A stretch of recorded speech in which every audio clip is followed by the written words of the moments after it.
శ్రీ భగవద్గీత గుణత్రయ విభాగ యోగము 14వ అధ్యాయము. శ్రీకృష్ణ భగవానుడు పలికెను, సకల యోనులందు పుడుతున్న అన్ని రూపాలకు ప్రకృతియే కారణం.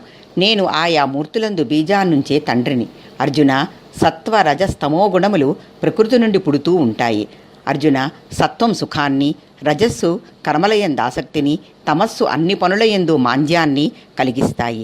మనిషికి శాంతియే సత్వగుణం, అశాంతి ఆశ రజోగుణం, అవివేకం మతిమరుపు, సోమరితనం మూఢత్వం తమోగుణ లక్షణాలు.